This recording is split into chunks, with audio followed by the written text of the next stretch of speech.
Yesusku, terima kasih, darah-Mu telah dicurahkan, salib mulia-Mu mengalir anugerah, hingga membebaskanku.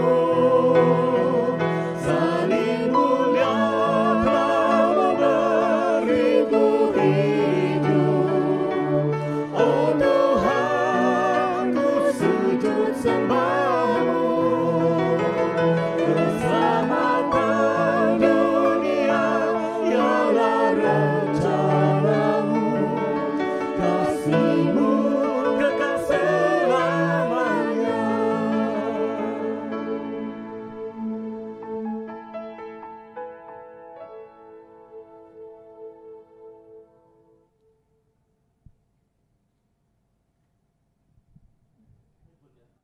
Saya undang setiap kita untuk boleh bangkit berdiri. Mari kita memulai ibadah kita pada hari ini dengan kesadaran sehingga dari hati kita boleh mengakui bahwa pertolongan kita datangnya dari Tuhan yang menciptakan langit dan bumi. Turunlah atas kita sekalian kasih karunia, damai sejahtera, sukacita surga dari Allah Tritunggal. Amin.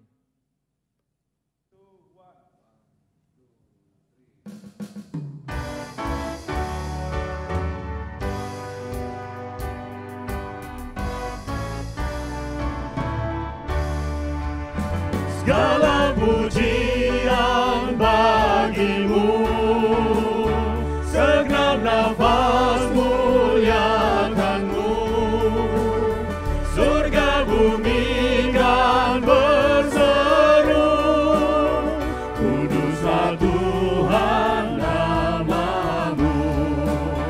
Segala pujian bagi-Mu, segenap nafas muliakan-Mu, surga bumi kan berseru, kuduslah Tuhan nama-Mu. Tuhan ampuni kami, karena kami manusia berdosa. Kami begitu sombong, merasa diri kami hebat, padahal kami sebenarnya begitu lemah dan rapuh. Tuhan ampuni kami, karena kami tidak berjaga-jaga di dalam segala hal, seperti yang Tuhan ingatkan di dalam firman-Mu. Terima kasih Tuhan untuk anugerah-Mu. Terima kasih untuk segala pemeliharaan-Mu di dalam hidup kami. Sekalipun di tengah-tengah situasi dan kondisi hari ini, kalau kami masih dapat hidup dan terlindungi dari ini semua, itu semua karena anugerah-Mu. Tuhan ampuni, Tuhan pulihkan, Tuhan lawatlah kami, bangsa dan negara kami, kota kami, kami yang sakit dan mereka yang sakit. Tuhan jamah, Tuhan pulihkan, Tuhan berkati kami dimanapun kami berada. Dan kiranya sungguh Tuhan hadirat-Mu boleh kami nyatakan saat ini. Hanya di dalam satu nama yang berkuasa, kami telah berdoa. Amin.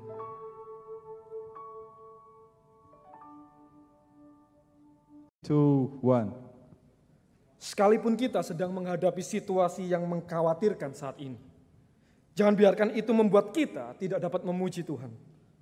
Habakuk 3 ayat yang ke-17 sampai yang ke-19. Sekalipun pohon ara tidak berbunga, pohon anggur tidak berbuah, hasil pohon zaitun mengecewakan, sekalipun ladang-ladang tidak menghasilkan bahan makanan, kambing domba terhalau dari kurungan, dan tidak ada lembu sapi dalam kandang. Namun, aku akan bersorak-sorak di dalam Tuhan, beria-ria di dalam Allah yang menyelamatkan aku. Allah Tuhanku, itu kekuatanku. Ia membuat kakiku seperti kaki rusa. Ia membiarkan aku berjejak di bukit-bukitku. Mari bersama-sama kita tetap bernyanyi dan bersoraklah bagi Dia. Nyanyi dan bersoraklah.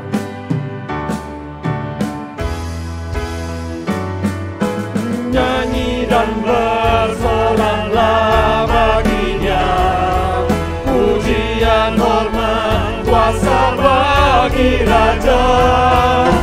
Gunung-gunung laut bergelora mendengar salahmu. Ku bersuka atas perbuatanmu, selamanya ku kasihi Engkau Tuhan. Tiada janji seperti yang ada padamu. Yesusku penyelamatku.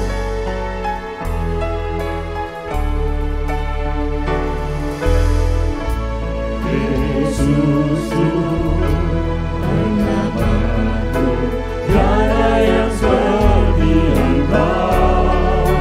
Setiap hari ku memuji keajaiban kasih-Mu. Penghibur pelindung.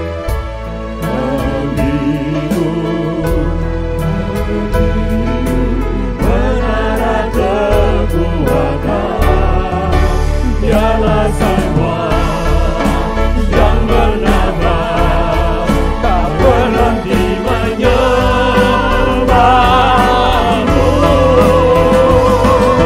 Nyanyi dan bersoraklah bagi Dia, pujian hormat kuasa bagi Raja.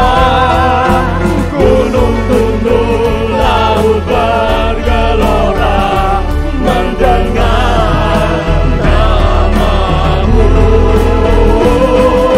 Ku bersuka atas perbuatanmu, selamanya ku kasihi Engkau Tuhan. Tiada janji seperti yang ada padamu.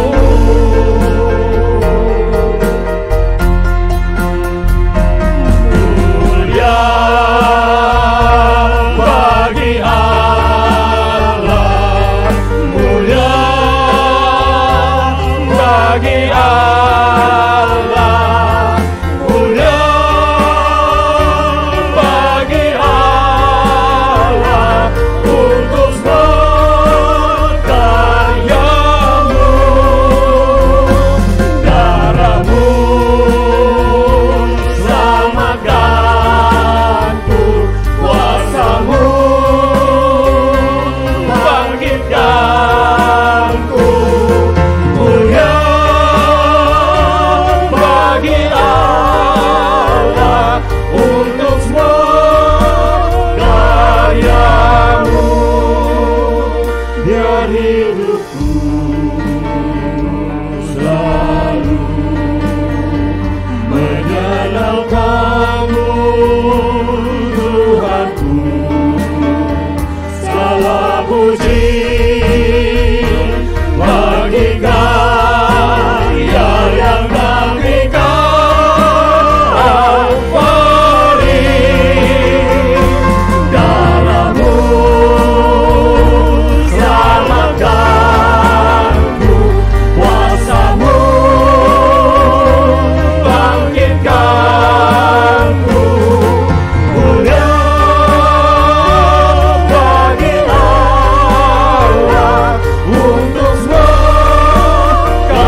Jemaat yang kasih oleh Tuhan, pada hari ini kita akan bersama-sama merenungkan tema transfigurasi dan realitas sehari-hari.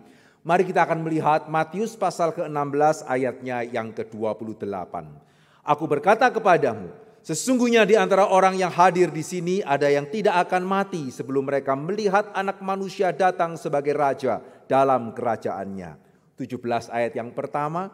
6 hari kemudian Yesus membawa Petrus, Yakobus dan Yohanes saudaranya. Dan bersama-sama dengan mereka ia naik ke sebuah gunung yang tinggi. Di situ mereka sendiri saja. Lalu Yesus berubah rupa di depan mata mereka. Wajahnya bercahaya seperti matahari dan pakaiannya menjadi putih bersinar seperti terang.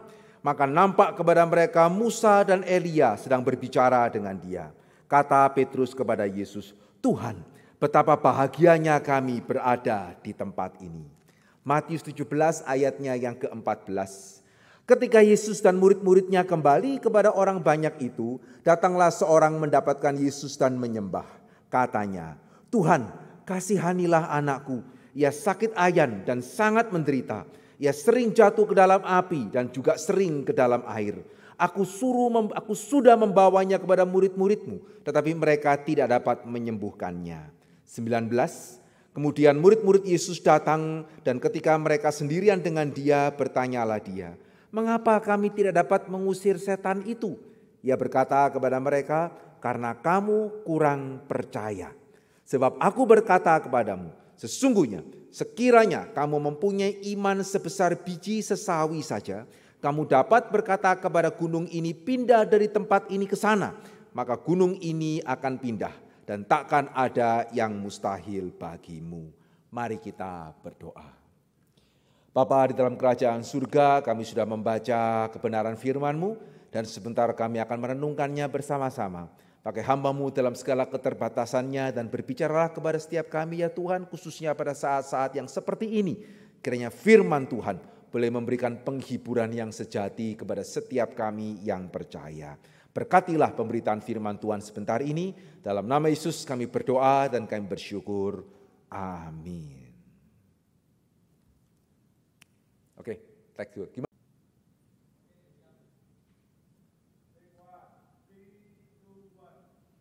Jemaat yang dikasih oleh Tuhan, seringkali sebagai manusia, ya kita seringkali merasa bosan ketika hidup kita begitu saja. Ya kita sudah menikmati banyak hal sehingga seringkali kita mendambakan ada sesuatu hal yang mengejutkan, sesuatu hal yang tidak pernah kita alami sebelumnya yang bisa menolong kita lepas daripada kebosanan. Tetapi ya pada waktu hal yang surpriseful itu datang, ketika ada sesuatu hal yang mendadak datang kepada kita, betulkah kita sudah siap? Khususnya jikalau kita harus kemudian mendadak jatuh di dalam kondisi yang sulit. Saya percaya 2 bulan yang lalu, akhir tahun yang lalu, siapa di antara kita yang pernah memikirkan ya akan terjadi seperti apa yang kita hadapi pada hari ini? Virus corona. Ya, siapa yang menyangka bahwa ada sesuatu hal yang begitu mendadak terjadi di dalam sejarah umat manusia, pandemi yang terjadi terakhir lebih dari 100 tahun yang lalu. Saya percaya tidak banyak hal yang mengejutkan kita seperti yang hari ini sedang kita hadapi. Dan saya percaya banyak di antara kita yang kalau boleh berharap kalau bisa mending hidup yang membosankan sajalah. Tanpa harus ada hal yang tidak bisa kita sangka, yang kita betul-betul sulit membayangkan ke depan itu akan seperti apa. Sehingga seringkali pada waktu hal yang mendadak terjadi pada kita, dan khususnya hal yang mendadak membuat kita masuk ke dalam situasi yang sulit, seringkali kita merasa tidak siap. Saudara yang dikasih oleh Tuhan, bersyukur sekali kalau Tuhan Yesus boleh menjadi pertolongan bagi kita, bukan hanya ketika keadaan itu baik, ya, bukan hanya ketika semuanya berjalan seperti yang kita harapkan, tapi juga kita bersyukur Tuhan boleh menjadi teladan penolong bagi kita di dalam setiap situasi. Kita memiliki Tuhan yang bagaimana ketika dia berada di tempat yang tinggi, dan juga ketika bagaimana dia berada di tempat yang rendah, itu sama. Dan bukan cuma semata-mata karena dia itu adalah Tuhan. Saudara, tadi kita sudah bersama-sama melihat 2 bagian cerita yang terkait satu dengan yang lain. Bagian yang pertama tadi saudara ingat membaca mengenai Yesus di atas gunung. Yesus berubah rupa, Yesus bertransfigurasi. Di dalam bagian ini kita melihat Yesus di dalam segala kemuliaannya. Saudara kalau masih ingat tadi saya mulai membaca bukan di pasal 17 ayat yang pertama ya. Tadi saya mulai membaca di pasal 16 ayat yang ke-28. Ya, di mana tadi Yesus berkata kepada murid-muridnya, sesungguhnya di antara orang yang hadir di sini ada yang tidak akan mati sebelum mereka melihat Anak Manusia datang sebagai raja dalam kerajaannya. Banyak orang Kristen ketika membaca hal ini menjadi bingung ya. Siapa para murid? Ya, siapa orang yang belum akan mati sebelum melihat Yesus datang sebagai raja? Apakah hari ini Yesus sudah datang sebagai raja? Belum. Kita masih menantikan kedatangan Kristus yang kedua. Apakah ada di antara orang-orang yang kepada mereka Yesus berbicara yang sampai hari ini belum mati? Tidak ada. Petrus sudah mati, Yohanes sudah mati, Yakobus sudah mati, Andreas sudah mati, murid-murid yang lain semuanya sudah mati. Lalu apa artinya? Waktu di sini Yesus mengatakan sesungguhnya di antara orang yang hadir di sini ada yang tidak akan mati sebelum mereka melihat Anak Manusia datang sebagai raja dalam kerajaannya. Apakah Yesus sedang berdusta? Karena hari ini kita melihat semua yang hadir di sana pada waktu itu sudah mati dan Yesus belum datang. Saudara, tidak. Karena pada waktu kita membaca di dalam ketiga Injil kita melihat setelah Yesus berkata kepada mereka, maka cerita selanjutnya adalah Yesus berubah rupa di hadapan Petrus, Yakobus, dan Yohanes. Di sana dia menunjukkan betapa mulianya pada waktu nanti dia datang sebagai raja di dalam kerajaannya. Wajahnya bercahaya seperti matahari, pakaiannya menjadi putih bersinar seperti terang. Ya, pada waktu Yesus datang yang kedua kali, ya seperti inilah dia itu akan datang. Dan ketiga murid inilah yang mendapat kesempatan untuk menyaksikan seperti apa ya Yesus pada waktu dia akan datang untuk kedua kalinya. Sehingga di atas gunung ini kita melihat Yesus di dalam segala kemuliaannya. Ini suasana yang sangat indah. Sudah ada Yesus yang begitu mulia, masih dikasih bonus Musa, masih diberi bonus lagi Elia. Bahkan nanti itu ada suara Tuhan yang berkata, inilah anakku yang kukasihi, dengarkanlah dia. Sehingga tidak salah ya. Di sini kita membaca apa? Petrus berkata kepada Yesus, saya sangat berbahagia. Tuhan, betapa bahagianya kami berada di tempat ini. Ya jelas saja. Ya, saya percaya di antara kita tidak mungkin tidak berbahagia kalau kita yang terpilih pada waktu itu untuk melihat Yesus di dalam kemuliaannya. Amin. Betul ya? Siapa tidak bahagia pada waktu semuanya begitu indah? Betul ya? Ketika semuanya begitu baik dan Tuhan tampak begitu mengasihi kita. Ya kita memuji di gereja dengan semua sound system yang begitu baik. Tuhan begitu dekat begitu ya. Wah, siapa yang tidak senang? Ya siapa yang tidak gampang mengatakan Tuhan mulia, terpujilah namamu, tidak ada yang seperti engkau. Saya percaya setiap kita akan dengan gampang mengatakan seperti Petrus, Tuhan betapa bahagia kami berada di tempat ini. Tapi saudara, sesuatu hal yang menarik. Ya, pada zaman itu seperti pada zaman ini, kita tidak bisa berada terus di puncak gunung. Ya, kita tidak bisa ya berada terus ketika semuanya itu baik, sound systemnya jelas begitu ya, udaranya enak, kita tinggal buka mulut, kita tinggal nyanyi, hidup begitu baik, Tuhan juga begitu baik. Di dalam cerita ini kita melihat setelah Yesus berada di atas gunung yang begitu mulia, dikatakan apa? Maka kembalilah dia kepada orang banyak. Yesus bersama ketiga murid tadi turun gunung. Dan ketika dia turun gunung, nah saudara, realita mulai berbicara ya. Kalau yang tadi semuanya baik, Yesus seperti akan datang kedua kali, rupanya seperti itu. Plus Musa, plus Elia, ada suara Tuhan. Pada waktu turun gunung, ya tidak ada. Ya, Yesus harus bertemu dengan anak yang tidak berdaya. Yesus harus bertemu dengan ayah yang tidak berdaya.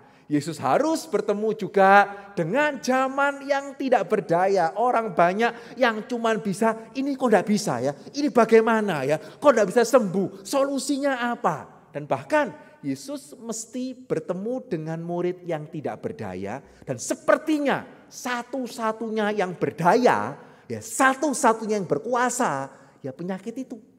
Ya, yang kemudian dikatakan di balik penyakit itu ada kuasa kegelapan itu. Ya, itu situasi yang di bawah gunung. Ya, itu situasi yang Yesus harus hadapi setelah dia turun dari gunung. Tetapi sesuatu hal yang luar biasa adalah yang menjadi penghiburan bagi setiap kita. Yesus itu ya, mau di atas gunung, mau di bawah gunung, ya gitu.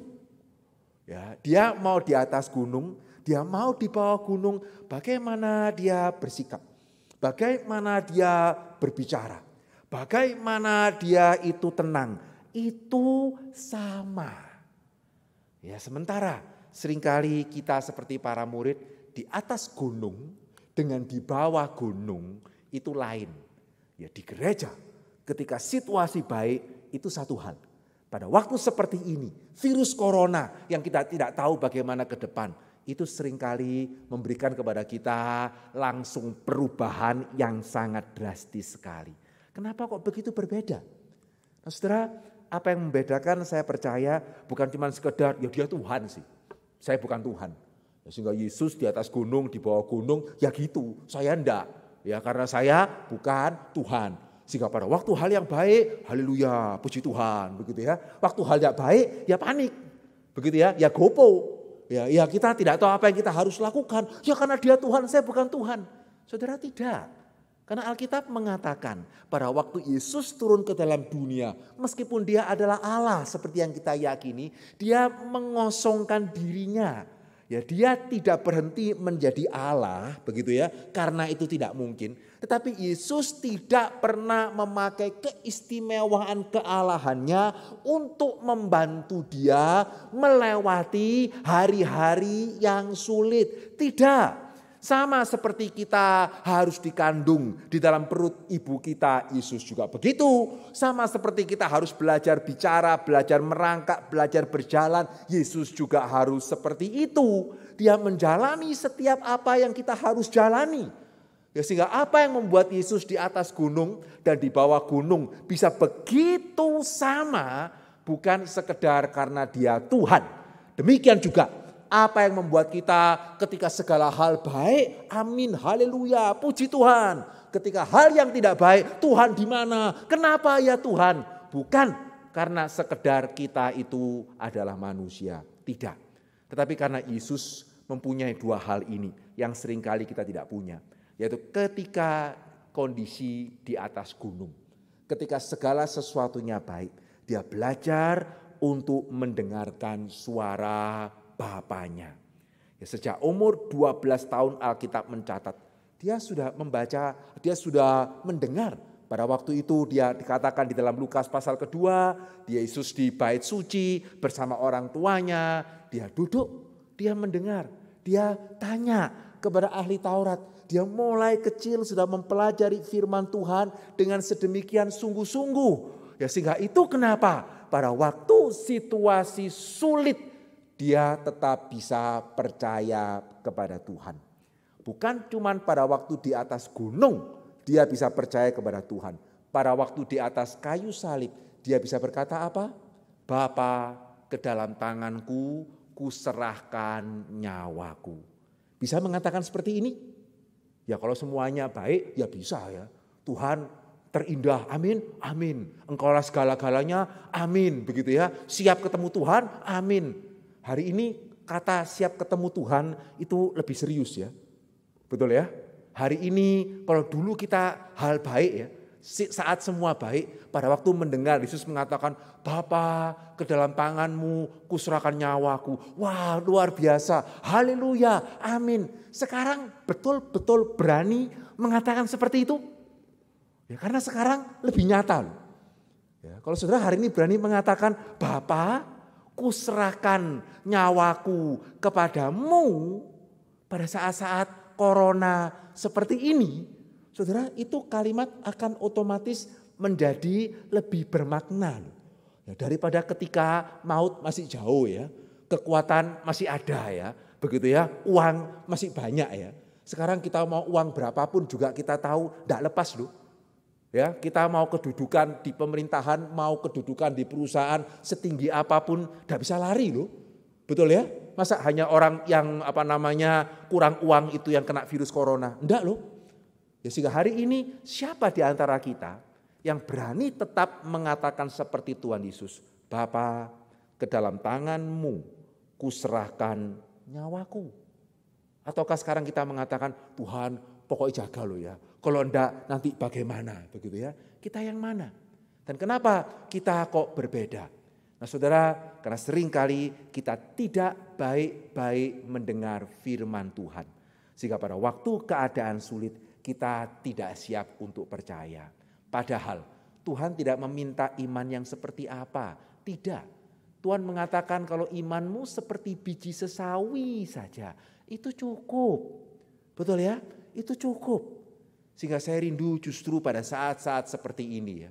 Bolehkah justru kita secara sungguh-sungguh memikirkan iman kita. Kita yang selama ini mungkin menganggap enteng, ya dari kecil saya sudah Kristen, dari kecil saya sudah mengenal Tuhan. Ya bolehkah kita pada saat-saat yang seperti ini kita datang kepada Tuhan dengan lebih sungguh-sungguh lagi. Ya bolehkah kita kemudian justru mengingat kembali kenapa saya menjadi orang Kristen ya. Kenapa saya menjadi orang percaya ya? Kenapa? Kalau ada di antara saudara yang dari kecil Kristen karena sekedar dari kecil Kristen, ini waktunya. Kenapa saya percaya Yesus sebagai Tuhan? Kenapa? Ya bolehkah kita baik-baik mendengar firman Tuhan? Bolehkah baik-baik kita mendengar kebenaran sehingga kita dimampukan untuk lebih percaya kepada Tuhan, dimampukan untuk menyerahkan hidup ke dalam tangan Bapa kita, bukan cuma ketika segala sesuatunya baik, tapi justru pada saat-saat seperti ini kita bisa berserah kepada Dia dan teruslah berdoa. Ya kalau hari ini ada orang mengatakan dia peduli virus corona, tapi terus pergi kemana-mana, tidak mau di rumah, itu omong kosong. Tapi izinkan saya mengatakan, orang Kristen yang saya peduli virus corona, itu kenapa saya di rumah, tetapi saya tidak berdoa, itu sama-sama omong kosongnya. Sehingga saudara peduli akan virus corona, baik saudara tinggal di rumah, tidak kemana-mana, tapi di rumah saja tidak cukup. Saudara mesti mulai berdoa, berdoalah sungguh-sungguh. Berdoalah kepada Tuhan yang saudara percaya sebagai Tuhan Yesus Kristus. Berdoalah dan kiranya Tuhan boleh mendengarkan doa setiap kita yang percaya. Amin. Mari kita berdoa. Bapa di dalam kerajaan surga, kami sungguh bersyukur dan berterima kasih ya Tuhan. Kalau firman-Mu sekali lagi menguatkan kami dan menegur kami. Ampunilah kami ketika situasi baik, kami hanya ingin menikmati-Mu. Kami tidak mau baik-baik mendengarkan suara-Mu. Sehingga pada waktu hal yang mendadak seperti ini terjadi, seringkali kami begitu panik sama seperti orang yang tidak beriman. Tuhan biarlah pada saat-saat seperti ini, kami sungguh boleh belajar untuk sekali lagi merenungkan kenapa kami percaya kepada Tuhan. Apa artinya kami percaya kepada Tuhan? Mampukan kami menyerahkan nyawa kami ke dalam tangan pengasihan Tuhan apapun yang terjadi. Berikan kepada kami kepedulian akan bangsa ini dan tolong kami supaya kami sungguh bisa terus berdoa bagi apa yang terjadi yang kami alami pada hari ini. Terima kasih ya Tuhan, suara manusia sudah berlalu.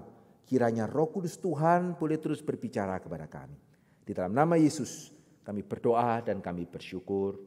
Amin. Mari kita mengakhiri ibadah kita pada pagi hari ini dengan kembali menaikkan pujian, tinggikan dirimu.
Jemaat yang dikasihi oleh Tuhan, terimalah berkat daripada Tuhan.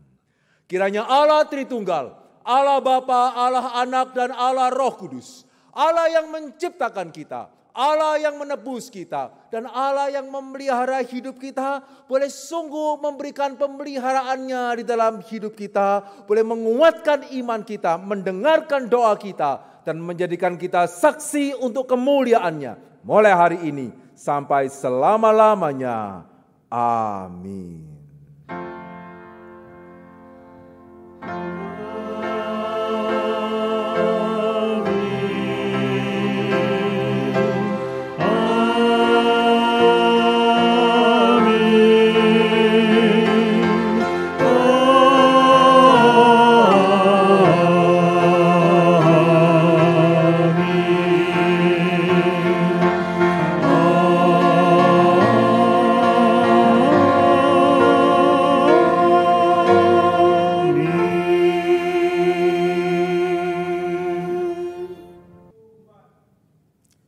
Jemaat kasih oleh Tuhan, biarlah kita boleh senantiasa berserah kepada Tuhan, teruslah berdoa.